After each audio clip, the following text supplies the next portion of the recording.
Manusia itu ribet kepada Tuhan minta jadi orang kaya, giliran didata oleh pemerintah minta jadi orang miskin. Apa arti dari kata-kata tersebut? Yuk mari kita bahas pada pertemuan kali ini. Assalamualaikum warahmatullahi wabarakatuh. Saudara media sosial yang dirahmati Allah, pernahkah kita melihat fenomena yang cukup unik di sekitar kita?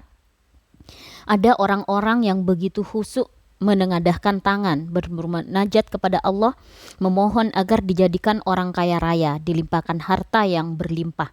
Setiap sholat, setiap kesempatan, doa itu tak pernah lengkang dari bibir mereka.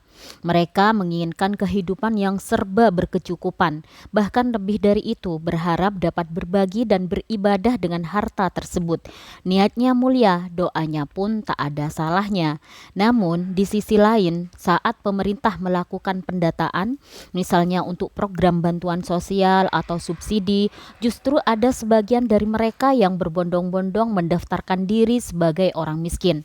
Mereka rela menyembunyikan sebagian hartanya, mengecilkan pendapatan, bahkan tak jarang menampilkan gaya hidup yang jauh dari kenyataan demi mendapatkan status miskin tersebut.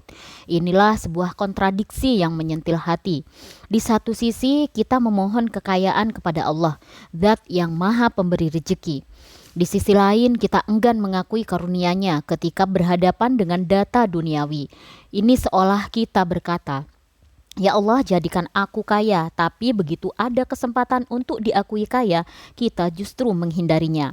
Allah Subhanahu wa taala berfirman dalam surah Al-Isra ayat 20. Kullan nubiddu haula'i wa haula'i min ata'i rabbik wa ma kana ata'u rabbika mahdura.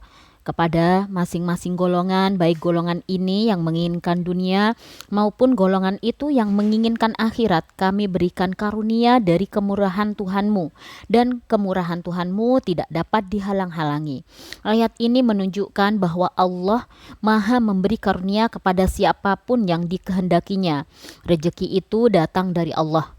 Jika kita memang memohon kekayaan, bukankah seharusnya kita bersyukur ketika rezeki itu datang dalam bentuk apapun dan tidak takut untuk menunjukkannya? Saudaraku, sikap merasa kurang bukan hanya menunjukkan ketidakjujuran kepada sesama, tetapi justru kepada diri sendiri dan yang lebih penting kepada Allah Subhanahu wa taala. Ini bisa berakar dari sifat tamak dan tidak bersyukur. Kita ingin mendapatkan dua dunia, kekayaan dari Allah dan bantuan dari pemerintah dengan status miskin. Padahal Allah tidak menyukai hambanya yang tamak dan tidak bersyukur. Rasulullah Shallallahu alaihi wasallam bersabda dalam sebuah hadis riwayat Muslim, "Barang siapa meminta-minta kepada manusia padahal ia memiliki kecukupan, maka sesungguhnya ia telah meminta bara api." Hadis ini secara jelas mengingatkan kita akan bahayanya meminta-minta padahal kita sebenarnya mampu. Jika kita telah diberi kecukupan oleh Allah, bahkan memohon kekayaan, lantas mengapa kita justru ingin dikategorikan sebagai orang yang membutuhkan bantuan? Mari kita renungkan, kejujuran adalah pondasi kebaikan. Qanaah atau rasa cukup dan menerima apa yang Allah berikan adalah kunci ketenangan hati. Jika kita memang diberi rezeki lebih, mari kita akui rezeki itu sebagai nikmat dari Allah.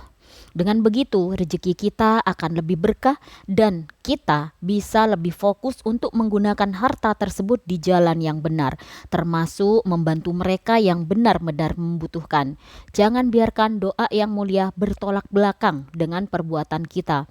Berdoalah dengan sungguh-sungguh, dan ketika doa itu dikabulkan, tunjukkanlah rasa syukur kita dengan jujur dan amanah. Semoga Allah Subhanahu wa taala senantiasa membimbing kita untuk menjadi hambanya yang jujur, bersyukur, dan selalu berada di jalan yang diridhai oleh Allah.